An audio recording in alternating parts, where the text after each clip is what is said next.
शिरूर लोकसभेमध्ये सध्या कलाकार या शब्दावरनं कल्ला सुरू झालाय। गेल्या वेळी अमोल कोल्हे यांना उमेदवारी देणं ही चूक होती, राजकारण हा त्यांचा पिंड नाही असं म्हणत अजित पवारांनी अमोल कोल्हेंवर टीका केली।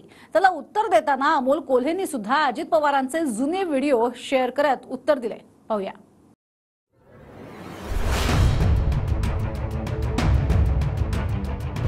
सेलिब्रिटीला खासदार करून चूक झाली असं म्हणत अजित पवारांनी अमोल कोल्हेंवर निशाणा साधला।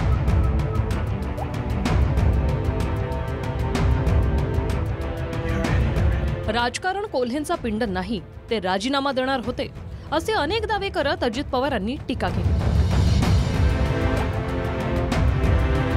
मात्र त्या टीकेच्या काही तासातच अजित पवार गेल्या लोकसभेत अमोल कोल्हेंबद्दल काय म्हणत होते त्याचे व्हिडिओ अमोल कोल्हेंनी ट्विट करत उत्तर दिली। वक्तृत्व जबरदस्त, तरुण आहे, प्रश्न सोडवण्याची ताकद आहे। छत्रपती संभाजी राजांचा इतिहास अनेकांना माहिती नव्हता, तो इतिहास त्या मालिकेमुळे लोकांना कळाला आणि शौर्य एखाद्या राजामध्ये असल्यानंतर योद्धा कसा असला पाहिजे तो छत्रपती संभाजी राजांचा।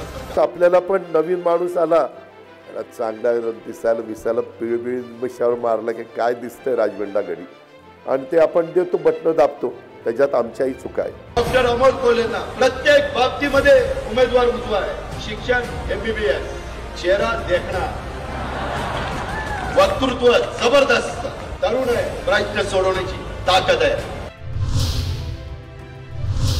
तो उठला की अशोक पण उठला, पुढं अमोल मागा अशोक, निघाले जोर। म्हणलं अरे थांबा, कार्यक्रम होईपर्यंत थांबा। छत्रपती संभाजी राजांच्यामुळे तुम्हाला ओळख झालेली आहे आणि मध्येच सोडून जायचं। छत्रपती संभाजी राजांचा इतिहास अनेकांना माहिती नव्हता, तो इतिहास त्या मालिकेमुळे लोकांना कळाला आणि शौर्य एखाद्या राजामध्ये असल्यानंतर योद्धा कसा असला पाहिजे तो छत्रपती संभाजी राजांचा सारखा असला पाहिजे। खरं त्यांचा राजकारण हा पिंडच नाही। आम्ही राजकारणी लोक काय करतो, एखादा उमेदवार आम्हाला पराभूत करता येत नसेल तर मग सेलिब्रिटी काढायची। आज आमचे डॉक्टर अमोल कोल्हे गेल्यानंतर कशा पद्धतीने पार्लमेंट गाजवतात बघितलं का नाही? पुरोगामी विचार आमच्या डॉक्टर अमोल कोल्हे साहेबांनी स्वीकारलेला आहे आणि राष्ट्रवादी काँग्रेस पक्षाच्या विचारधारेप्रमाणे ते सामाजिक राजकीय क्षेत्रामध्ये काम करतात। शिरूर लोकसभेत यंदा मवियाकडून अमोल कोल्हेंचं नाव जवळपास पक्क आहे, मात्र महायुतीचा उमेदवार अद्याप ठरलेला नाही। शिंदेंच्या शिवसेनेत असलेले आढळराव पाटील यंदा अजित पवारांच्या राष्ट्रवादीत प्रवेश करून उमेदवार बनतील असं बोललं जातंय। एखादी जागा जिंकायची असेल तर पक्ष सेलिब्रिटीला उमेदवारी देतात असं म्हणत अजित पवारांनी काही भाजपच्या सेलिब्रिटी खासदारांची नावं घेऊन टाकली। त्यावर रिपोर्ट कार्डचा दाखला देताना कोल्हेंनी तटकर यांचं उदाहरण दिलं। आता काही ठिकाणी हेमा मालिनी उभे राहतात की नाही, निवडून देतात। काही ठिकाणी सनी देओल उभा राहतो, धर्मेंद्र उभा राहतो, गोविंदा उभा राहतो। काय ह्यांचा राजकारणाशी संबंध आहे? राजेश खन्ना, शत्रुघ्न सिन्हा, किती नाव देऊ? एवढे नटी पण उभे राहते, नट पण उभे राहतात की आपण ज्या सर्वांची उदाहरणं दिली यातील एकाही सेलिब्रिटी झालेल्या खासदाराला संसद रत्न पुरस्कार मिळाल्याचं माझ्या ऐकिवात नाही आणि शिरूर लोकसभा मतदारसंघातील मायबाप जनतेच्या आशीर्वादानं त्यांचे प्रश्न हिरिरीनं मांडत असताना पहिल्याच टर्ममध्ये तब्बल 3 वेळा संसद रत्न पुरस्कार हा मला मिळालेला आहे। गेल्या संसद अधिवेशनाची आकडेवारी पाहिल्यास संसदेत सर्वाधिक प्रश्न करणाऱ्या खासदारांना सुप्रिया सुळे पहिल्या स्थानी राहिल्या, तर अमोल कोल्हे टॉप 10 मध्ये 6व्या स्थानी होते। टीएमसीचे खासदार शत्रुघ्न सिन्हा आणि भाजपचे खासदार सनी देओल एकाही चर्चेत सहभागी झाले नाही। मात्र आकडेवारी पाहिल्यास सेलिब्रिटी म्हणून अमोल कोल्हे याला अपवाद आहेत। 2019च्या लोकसभेत शिरूरमध्ये राष्ट्रवादीच्या कोल्हेंविरोधात शिवसेनेचे शिवाजीराव आढळराव पाटील लढले। कोल्हेंना 6,35,830 तर आढळरावांना 5,77,347 मतं पडली होती।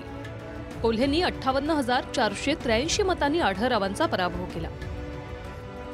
मला वाटतं अमिताभ बच्चनला पण उभं केलं होतं आणि निवडून आले होते आणि मग नंतर म्हणले नाही राव, हे आपलं काम नाही, राजीनामा दिलं सोडून। मित्रांनो, शेवटी त्यांना त्या भागातली विकासाची कामं करायला आवड आहे का, त्याच्यात आमच्याही चुका आहे। आम्ही काही अंतर्मनी नाही आहे. एखादा जर आला आणि बघितला आणि चांगला वाटला तर वाटतं की बाबा हा निघेल चांगला. जी शिवस्वराज्य यात्रा निघाली होती ती तुम्ही चूक केलेला हा आज तुम्हाला वाटत असेल तर हा माणूसच त्या शिवस्वराज्य यात्रेची संकल्पना असेल ती राबवणं असेल हे सगळं तो करत होता. निवडणुकीचा निकाल लागल्यानंतर याविषयी कौतुक सुद्धा केलं. त्यामुळे मला वाटतं की केवळ भूमिका बदलली म्हणून ही भाषा बदलते आहे का हा एक मोठा प्रश्न निर्माण होतो. मी त्यांना दुसऱ्या पक्षातनं घेऊन माझ्या घरी नेऊन पक्षाचा प्रवेश देऊन तिकीट देऊन आपण ते सीट निवडून आणलं. निवडून आणल्यानंतर मलाही वाटलं वक्तृत्व चांगलं आहे, दिसायला राजबिंड आहे, त्याच्यामध्ये चांगल्या पद्धतीनं काम करतील. खासगीत झालेल्या गोष्टी न जाहीर करण्याचा जो एक अलिखित संकेत असतो तो मी कायम पाहिला. परंतु आपण वारंवार या गोष्टींचा उल्लेख करत असाल तर मी नम्रपणे आपल्याला एकच प्रश्न विचारू इच्छितो की जर असा उमेदवार देणं ही चूक असेल तर मग 10 वेळा आपण माझ्यासारख्या सर्वसामान्य कार्यकर्त्याला तुमच्या पक्षात या हे निरोप पाठवण्याचं नेमकं कारण काय? अमोल कोल्हेंना गेल्यावेळी आपणच तिकीट देऊन निवडून आणल्याचा दावा अजित पवारांनी केला. गेल्यावेळी शिरूर लोकसभेत जुन्नर आंबेगाव खेड आळंदीची जबाबदारी वळसे पाटलांनी घेतली होती तर आपण शिरूर भोसरी आणि हडपसरची जबाबदारी घेतल्याचं अजित पवार म्हणाले. मात्र आकडेवारी बघितल्यास वळसे पाटलांनी जबाबदारी घेतलेल्या जुन्नर आंबेगाव आणि खेड आनंदीत कोल्हेंना 3 ठिकाणी लीड होतं. इथे कोल्हेंना 3,20,546 तर आढारावांना 2,45,852 मतं पडली. कोल्हेंनी 3 मतदारसंघात 74,694 ने लीड घेतलं तर अजित पवारांनी जबाबदारी घेतलेल्या शिरूर भोसरी आणि हडपसरपैकी 2 ठिकाणी कोल्हे मागे राहिले. तिन्ही मतदारसंघात आढारावांना 3,30,150 तर कोल्हेंना 3,14,008 मतं होती. या ठिकाणी आढाराव 16,142 मतांनी आघाडीवर राहिले. मी दिलीपराव वळसे पाटलांनी जबाबदारी दिलीपरावांच्यावर मी जुन्नर खेड आंबेगावची जबाबदारी टाकली होती. माझ्यावर मी भोसरी शिरूर आणि हडपसर ह्या 3ची जबाबदारी घेतलेली होती आणि त्या प्रकारे आपण ते सीट निवडून आणलं. दुसरीकडे कारखाने व शेतीचे अनेक प्रश्न सोडवण्यासाठी सत्ता महत्वाची. डबघाईला गेलेला कारखाना फक्त आम्हीच चालवू शकतो असं अजित पवारांनी म्हटलं. या दाव्यानंतर अजित पवार गटात गेल्यानंतरही दिलीप वळसे पाटील काय म्हणाले होते त्याचा व्हिडिओ शरद पवार समर्थकांनी व्हायरल केलाय.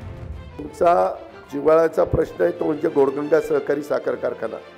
माझा चॅलेंज आहे आम्ही सोडून दुसरं कुणाचाही त्यांनी कोण मायेचा लाल उभा राहावा त्याने सांगावं की मी कारखाना चालू करून दाखवतो. कुणाचा घास नाही आहे. तर अर्थ मंत्रालय माझ्याकडे, सहकार खातं आमच्या दिलीप वळसे पाटलाकडे, सहकार खात्याची परवानगी लागते ते दिलीपरावांकडनं घेऊ. अर्थ विभागाची परवानगी लागते ते कोण अजित पवार आहे त्याला सांगून त्याला करायला लावू. आपल्याला साहेबांच्या बद्दल राग नाही.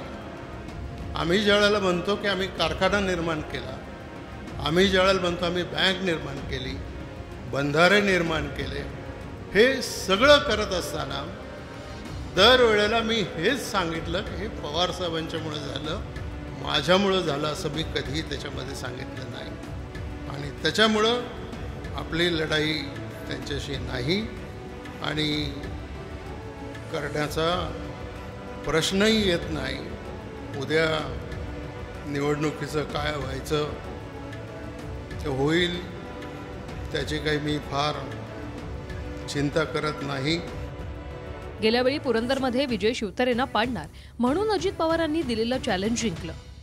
यावेळी तेच चॅलेंज त्यांनी शिरूरबद्दल दिलं. त्यामुळे शिरूर लोकसभेचे मतदार कुणाला कौल देतात हे पाहणं महत्त्वाचं असेल. सुनील तिगळे, TV9 मराठी, शिरूर, पुणे.